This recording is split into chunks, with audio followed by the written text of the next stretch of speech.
Well, good morning or good afternoon, everyone. This is Dr. Darvish on Instagram and Facebook Live, and I think everybody can see Dr. Rohde on Facebook. I'm so excited to have this conversation with Dr. Rohde. I'm just waiting for you to come on board on Instagram. I don't think it. There you are. There you are. Yay! Yeah, we made it. We made it. Well, thank you so much, Dr. Rohde, for joining me today on Instagram and Facebook Live. So Dr. Rohde is a very, very special friend as well as a colleague here at Holistic. We're both Bastyr graduates, and he specializes in mental health as well as acupuncture and homeopathy. And he's an amazing soul. I think that's what has kind of connected us is our spiritual connection and the elevated conversations that him and I usually have here at the office. And I've really missed him here because he's working from home nowadays. So this is a special treat for me just as much as it is a special treat for the rest of you. So welcome, Dr. Rohde. Thank you. I appreciate you having me. It's my treat. It's my treat. I missed the conversations too. Now I'm just sort of in my home office. Yeah. So I want you to share with me or with the rest of the audience here, what brought you into mental health? What attracted you to specializing in mental health? Yeah. I mean, that could fill up more than a half hour or however long we get to spend together. But, really for me, it was kind of it's like a window into other people and their lives. It's a window into sort of learning a new perspective. We'll sort of, you can classify like one half, and we'll get to it hopefully, of, a different approach of looking at mental health, be it biochemical, hormonal, sort of toxic, sort of poor metabolism, all those things. But from just the sort of exchange of how we live with our world, I'm fascinated by that. And, by being able to treat people in this sort of space, you get learn a new perspective every day on people who have a quote unquote similar situation, but there's their response patterns, which can be so drastic and so different. We talked a little about beforehand. Really, I got to this point, in a way, I'm sort of always treating myself. I'm so curious about this question around, some level of understanding the, truth. And for me, that sentence is understanding the nature of reality. And, we've talked about it. I got to spend some time in really Thailand was really for me where I was able to practice at a monastery that meant a lot to me. Under a Buddhist philosophy, but spending a lot of time by myself and my thoughts and thinking and understanding this sort of exchange with the world that I have, of understanding who I am and understanding how I fit in. Really, it comes down to just sort of this, let me hear your perspective and understand it in a real way. And, that oftentimes gets diagnosed with sort of anxiety or depression or some other condition, but really, it's the perspective or the conditioning that we've all had that sort of leads us to sort of act with the world that we engage with in a certain way. And when it doesn't serve us very well, we often struggle. And so I ended up actually going to these monasteries because I wasn't succeeding in life. And so I was experiencing these emotions that I didn't quite understand, whether you want to label them as anxiety or depression. I just wasn't doing well. And I learned along the way too that sometimes those symptoms are actually a message to try to get you to say, hey, I got to do something different. I need to behave and act differently with my environment. And so, I don't know, it led me to an exploration that I had never sort of done before. Basketball was my life up until this point. I was in my mid-20s when I started asking these questions. So, the next decade plus was sort of in depth, sort of trying to understand myself. And then you get to see that in everybody else. And so, that leads me to this thing of, oh, who do I want to help? It's helping people understand this as well and helping so that they, just don't feel sort of isolated, alone, anxious, all those sort of things in an inappropriate way. Yeah. Yes, and I think that's what makes you special in terms of the way you connect with people, is that you've been there and have gone through your journey and really searched and continue to do this soul searching for yourself. And I think as we do that, our spirit, our soul is elevated to a point where we see things, we see people the way they are, accepting them the way they are, meeting them at the way they are, from kind of like a bird's eye view, right? Mm-hmm. And you're able to do that from a bird's eye view, be with them, see them, and journey with them through their concerns and conditions. But at the same time, you are you're objective. Yep. Right? You're objective, and you can guide them. So you're with them, but then you're not at the same time. And it takes quite a special gift to be able to do that. And that's one of the reasons I really appreciate the work that you do with so many people, especially men, and help them really through that journey. So tell me about your approach, your thought process towards mental health, especially in men. What your experiences has been with patients, with yourself, with people around you. Sure. If you don't mind sharing, I would really appreciate it. Sure. Of course. I mean, that's the other thing is like, well, what do you do about it, right? I'm having these things. What do you do about it? But really, I mean, my approach is sort of just understanding the story. Like I said, we all get to a place in life. We're all here for some reason, and we've sort of had our ups and downs. And you get to a place where, you're essentially a conglomeration of all your individual experiences. And like I was alluding to earlier, we're sort of a little bit unaware of it, and we're unaware of our condition and our patterns of behavior. And so, for me, I start with just understanding who is this individual in front of me and how are they operating in the world. I tell everybody who I get to see sort of this tagline, which is, for me, everything in life is a stress, and the way that we respond to it is sort of what makes us all unique. And so, that's everything from like physical symptoms of, being in a room with a lot of virus, as an example. That's a stress that our body has to adapt to, just like being in an abusive relationship is a stress our body has to adapt to. And you sort of figure out a way to get there. So it's really important to understand just people's tendencies and people's response techniques. But then I try to really couple it. Something I think is sort of quick to happen for people who are seeking help for mental health is talk therapy, which is awesome, and or pharmaceutical drugs, which can be very beneficial. But they kind of like it stops there. And I think that there's so much more that can be done in terms of assessing why somebody might be experiencing anxiety and depression. So, I try to rule in and rule out like a handful of things. I've seen people who have a food sensitivity they just didn't understand, and their ADHD goes away. Hormonal imbalances are strong.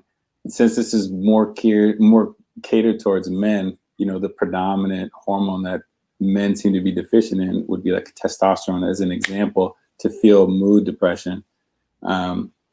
Just as like a tangent, I started really getting into mental health from a treatment perspective, particularly for men, because I was seeing like the same thing, like a mid-50s male who was coming in with sort of the two same complaints, which were that they couldn't perform sexually anymore with their partner, and they couldn't keep up at work. So they couldn't perform at work.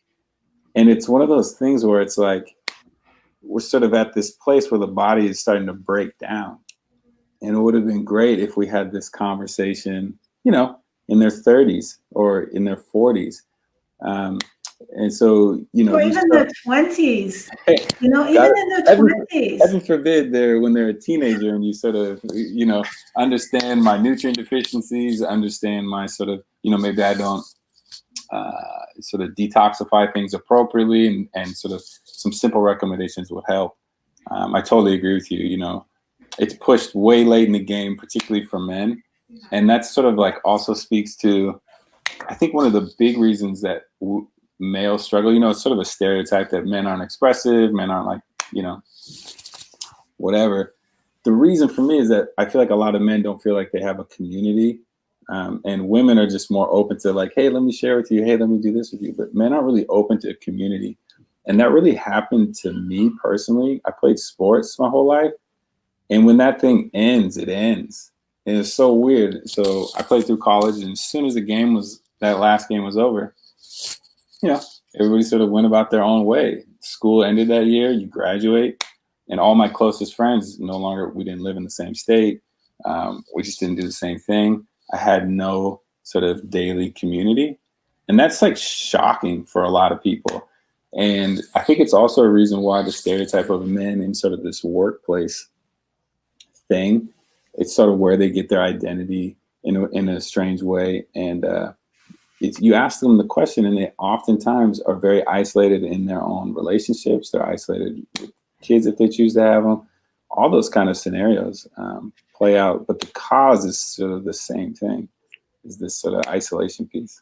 Sorry, I'm getting really tangential, trying to get off. No. I love this. I love this. So I really want to understand the male thought process. So, and you're an awesome one to share that, because you've done so much soul searching. You've thought about this from both a biological perspective and a psycho-emotional and a spiritual perspective, right? Mm-hmm. So you've looked at it from a very comprehensive bird's eye view and experienced it. So I really want to understand, why is it that men choose to go into isolation versus be in a community? What is stopping them from reaching out? Is it a fear? Is it a self-confidence thing? Is it shyness? What is it? Yeah, I mean, I can't, again, it's sort of like, you start generalizing a population, and that can become challenging to do so. But I think in general, some of the major themes are around ones you just said. Fear, lack of vulnerability is a big one. For whatever reason, everyone's heard the story about like, suck it up, don't cry. You're a man. And you learn that when you're a young boy.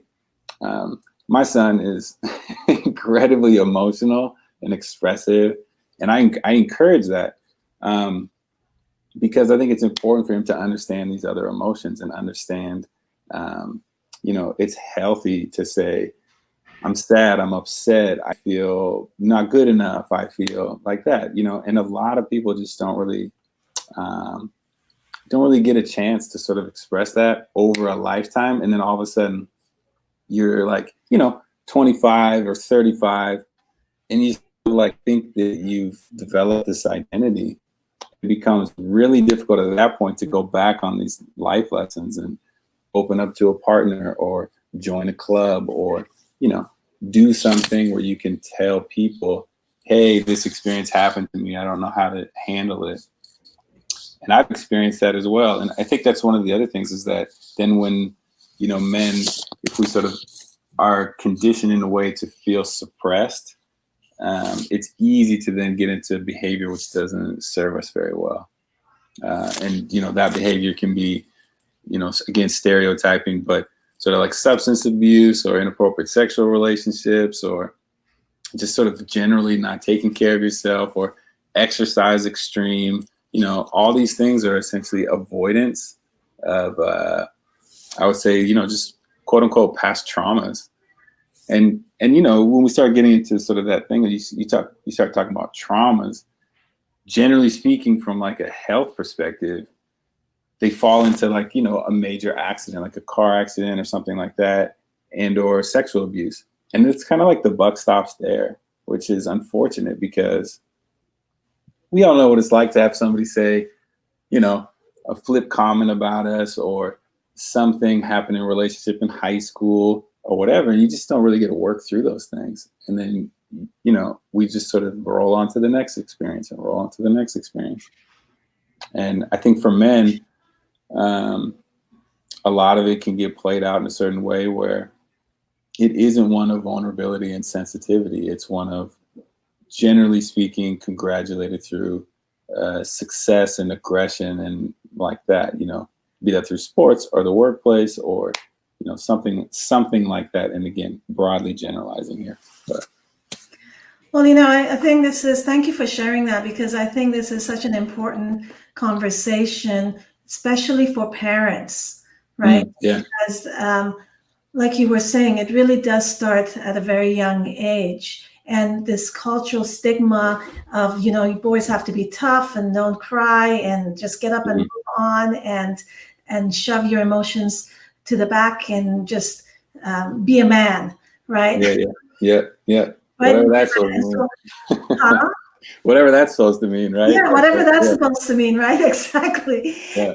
And so I think it really goes back to us as parents, mothers, fathers, of us learning what these kind of cultural stigmas and learned behavior that we have learned, we pass on to our children. And as soon as we become aware of our learning process of what we have learned, our soul, what it needs, how it needs to express itself, then we start hopefully approaching the way we talk to our boys and girls, but boys in this case, very differently, and having them play with dolls, allowing them to cry, right? Allowing them to get hurt and be okay with that. It's okay to get hurt and to express the fact that you're hurt.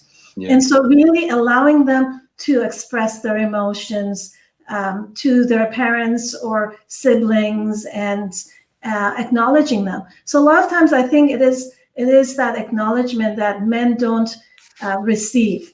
They ultimately don't receive love and acknowledgement in the way they need to receive that.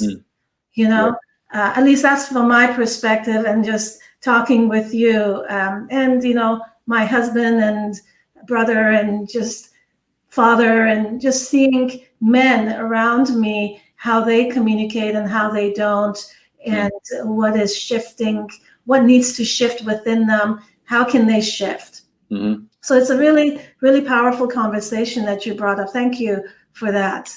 For sure. Well, I think it's again, speaks to this idea that we're sort of this isn't like we sort of just came out of nowhere and behaved this way. You've learned it. Like, we learn through societal context. We learn through our parents teaching us. Is such a huge one.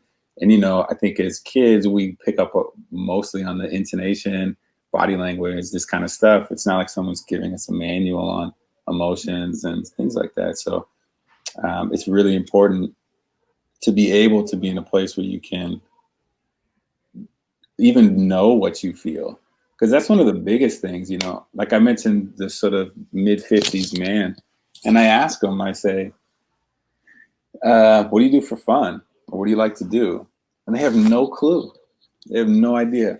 The reason why I asked that question is because when I was in college, I was at a Thanksgiving dinner, and there was this grandfather who was there. And he asked me that question.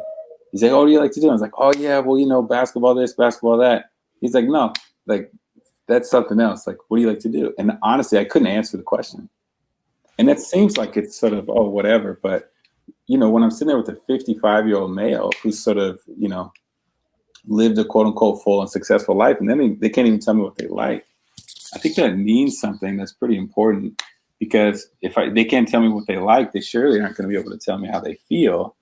It's just a disconnect that I think men really, really struggle with in terms of like the emotional processing and learning how. So how do you shift that?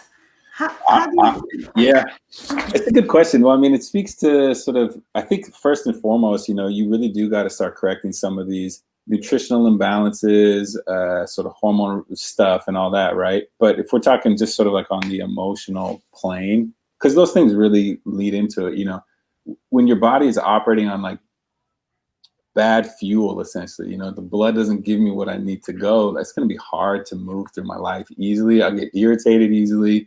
I'll sort of be quick to anger. Those are really common, with people who just, their body isn't working right and their neurotransmission is not working right. But honestly, it just starts with a conversation. That's the crazy part about it. no one asks these questions, particularly to a man, particularly to a 55-year-old professional male we keep coming back to. Because, we just sort of, no one's really cared to ask, and they haven't been in a position to really ask those questions. And when you start, you get to learn about somebody, and they get to learn about themselves. And when you, I guess, position in a way where you're asking about how they feel, this conversation is interesting. You can oftentimes get a lot of pushback, but that uncomfortable thing is what they need to sort of exist in.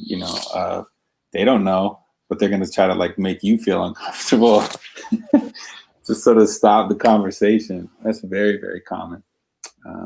But I think if you just provide a safe space for people, it can be really, really beneficial. The hard part is, well, if I'm that person's partner and I'm the one who triggers them all the time, or like this, like, how are you the one who can start that conversation? And that just comes with vulnerability. And I think it's important to have, professional care along the way in some aspect from a third party. For sure. Yeah. Well, and I think an extent of what you were saying is that men by age 55, let's say, and it can happen much longer, this whole cultural stigma has been so engraved in the head that I'm supposed to be tough, I'm supposed to be a man. And at the same time, their hormones are dropping. The testosterone levels are dropping. The stress level has gone up. The estrogen level has gone up. And the cortisol level has gone up. The insulin is out of balance.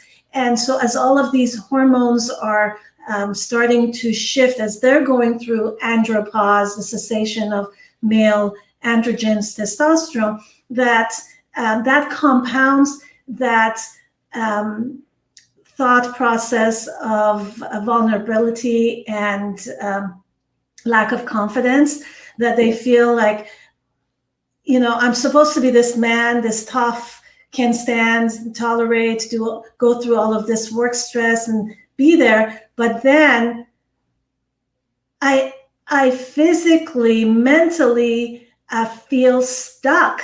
And I feel weak. I feel like I can't stand up to that cultural expectation anymore. And so that, I think, really compounds the whole depression for men, the whole anxiety in that, in that time of period of time of their lives as their hormones are dropping. And so part of what I'm hearing you say, and which I've seen and experienced with my male patients, is that as we correct some of these hormonal imbalances and nutritional deficiencies, B vitamins and vitamin D and amino acid profile and the neurotransmitters and the guts and the testosterone and the cortisol and the insulin and the list goes on. As we correct these, men suddenly get their oomph back on a physical level, and then they suddenly get their confidence back,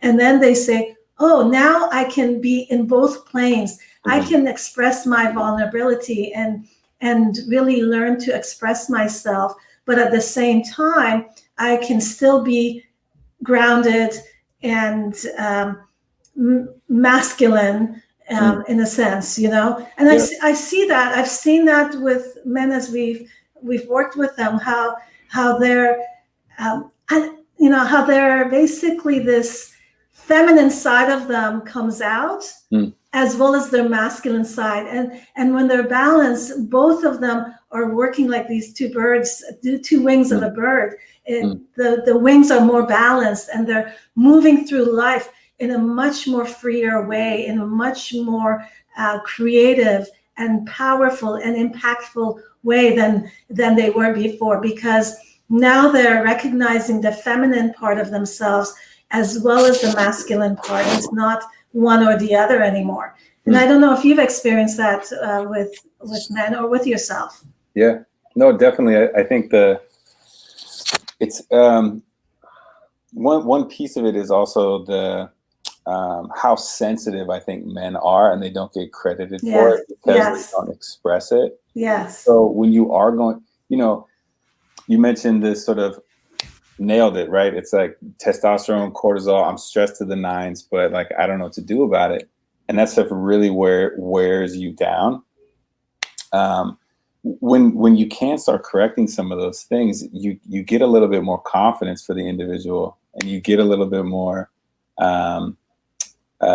just sort of like this feeling that I can do something positive again, and therefore I can express my sensitivities. And most men who are sensitive, they are also suppressed because they don't have an outlet to sort of experience and explore emotions which they might construe to be feminine, which again society might have told them, or they have interpreted it as those are quote unquote negative sort of attributes to have as a man in the society with the goals that I want to have.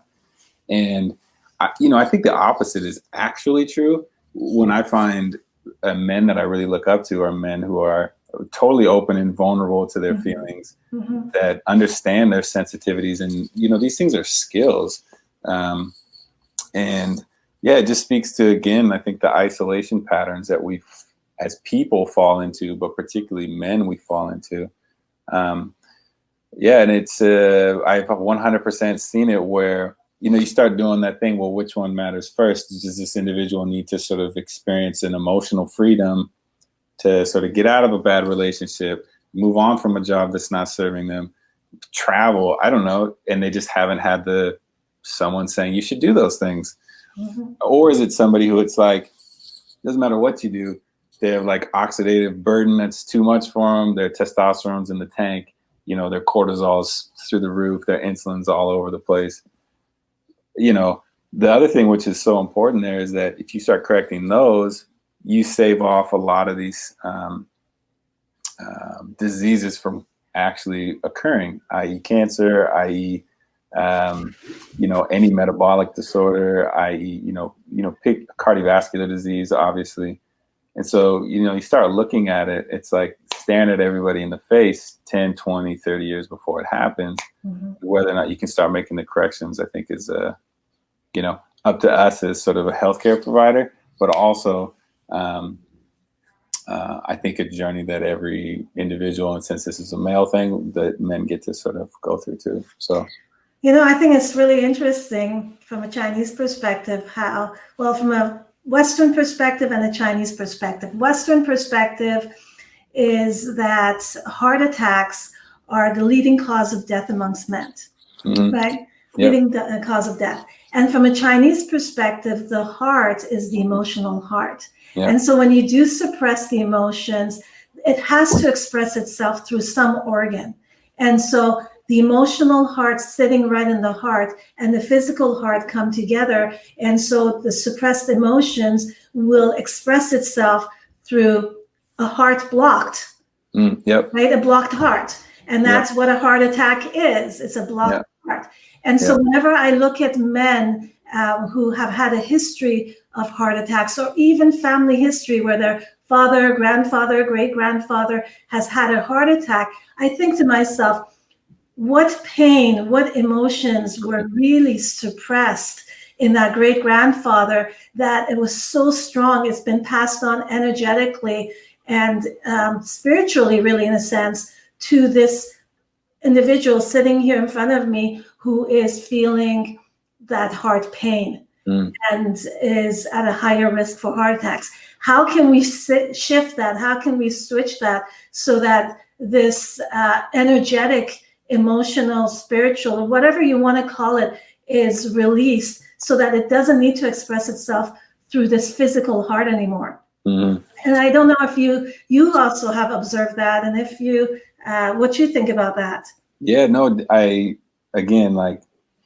this is where you start getting into that crossover between understanding, sort of Western, if we're going to use that word, but really more like biochemical science around anatomy and physiology, sort of the progression of atherosclerosis to sort of injury and cardiovascular events, right? And the part that's always missing from that story is, well, who is this person? Like, what's their storyline?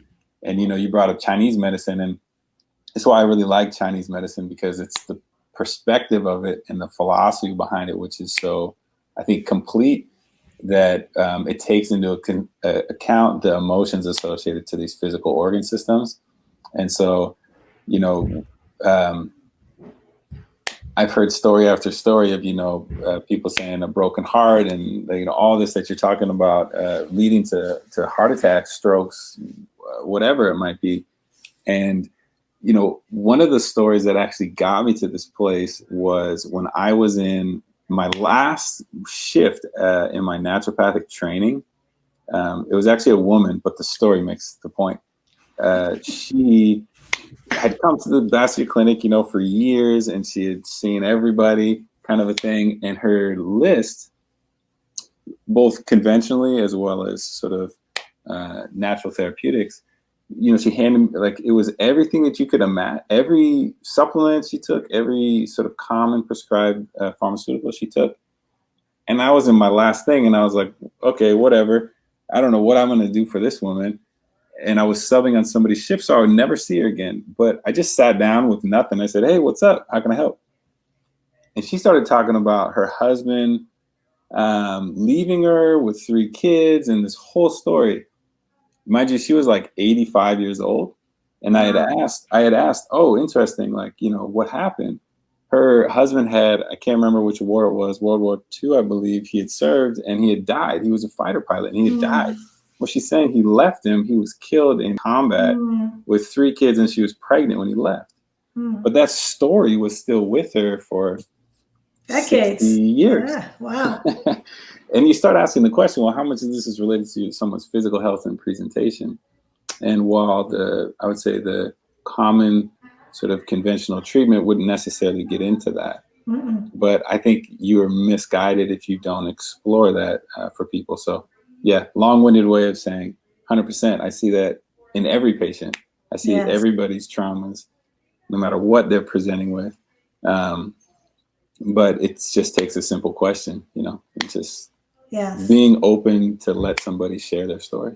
Yeah. So, just becoming aware of the other individual, accepting them non-judgmentally of where they've been, where they are, and just listening to them sometimes is the biggest way of shifting people, right? Helping them shift and suddenly let go of the past trauma and drama, as I say it, that they've been carrying, right? I mean, that's one of the things that I also see with benign BPH, benign prostatic hyperplasia, is that the enlarged prostate with a lot of men who suffer with it, over 40, 50, 60, that a lot of times it is related to blockages in the emotional relationships that they're having. There's something that they're suppressing, something that they're unsatisfied about, and they're not expressing it. And so again, it bubbles up and really bubbles up in the prostate, because that is the organ of relationship, the gland of relationship for men. And so unless they acknowledge that, they look at that, no matter how painful it can be, it is really hard to get that prostate to reduce in size, no matter what therapies you do. And it could be as extensive as surgery or laser or medication, but it doesn't get to the root of it unless we treat that emotional drama that they've been carrying for maybe decades. Maybe they're carrying something from their father or grandfather, right? So it is really a fascinating topic, and us humans, we're just fascinating. It's this is part of why I love doing what I do, and I can see that you love doing what you do, is because understanding humans and meeting them at their level, meeting men at their level, understanding them can have a dramatic effect on shifting them and helping them transform. So, and then there's other techniques that you personally, I've seen you use, homeopathy I've used, and various other techniques if you want to share. Otherwise, I think we're coming close to an end. And if there's any other words of wisdom or anything else you want to share with us, Dr. Rohde, please do. Yeah, I mean, I said at the beginning, I could talk for days. I mean, this is the whole thing, I'm trying to throw out examples of all this and that and jumble it together. But, Yeah, you mentioned some of the actual, well, how to, like, actual therapeutics, and sometimes those things are more just sort of like in the visit and what direction you go to. So, Yes. for some people, it's, honestly, just getting them on the right sort of nutrition. I don't mean food. I mean like nutritional programs. Some people it is using a homeopathic remedy. Sometimes it's, continued acupuncture care, like all of that. So, hormonal change and balance, I don't know, but the unique thing about it is really learning and understanding people's story. And it's sort of like maybe one of the last things I'll sort of leave with is like, since this is a male talk, so often we hear the sort of midlife crisis. And so a lot of this work can be used to sort of prevent this sort of midlife crisis from happening. And so, when I say all this, I'm also treating myself and saying this to myself as I'm doing it. It's this idea of making sure that you're sort of understanding how you want to live, understanding what truth you do want to embody, and understanding that you can make changes in your life that can be healthy and constructive, and they don't have to be sort of ripping apart sort of years of relationships you built. It doesn't have to be a thing where, you 180 on people in secrecy. I think it's really important to sort of allow relationships and people that we do have in our life that have brought us to this point, that you allow people the opportunity to understand you, and you allow people then to make also appropriate corrections, which I see too often. So we didn't really get into that so much, but if somebody understands what I'm trying to say, it's when we start to become vulnerable, how often then others will be vulnerable back to you. And when they actually understand reasons for actions that you take, harmful or otherwise, you can actually start to sort of live without stress in life in general. Yes. And then the irony is, all those markers that we talked about, your cortisol goes down, then your testosterone might go up. Yeah. Your sort of insulin becomes regulated, because you're not living in a sort of sympathetic dominant mode your whole life. Yeah. So, and I always like going back to this concept of the fact that our soul is always joyful, our spirit is always joyful. It's the material world around us that pulls us down, that pulls us into anxiety or depression. So really, if we can use some of these tools, letting ourselves be vulnerable, be open to build relationships at really a core level, not just at a surface, superficial level, then we are allowing that soul to express its joy. Yeah, right? Sure. Meditation and prayer and a lot of these techniques that you hear more and more about nowadays on internet.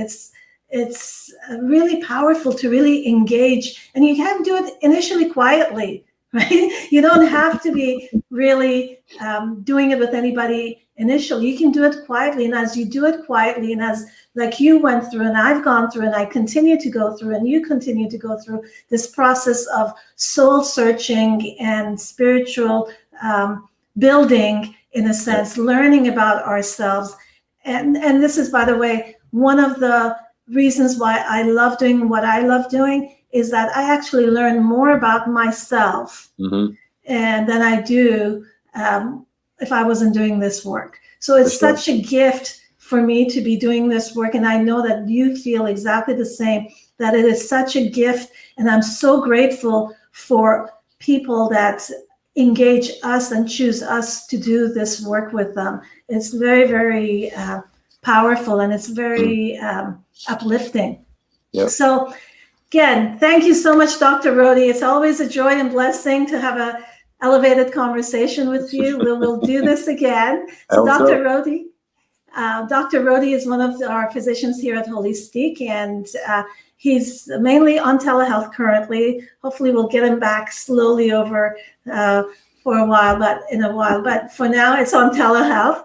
And so please do engage and connect with us, with Dr. Rohde, myself, or any of the other doctors that we have here at Holistic, holistichealth.com, or call us at 425-451-0404. Please do remember again that these are just for informational purposes. We're not trying to make a cure, make a claim on a cure or a treatment.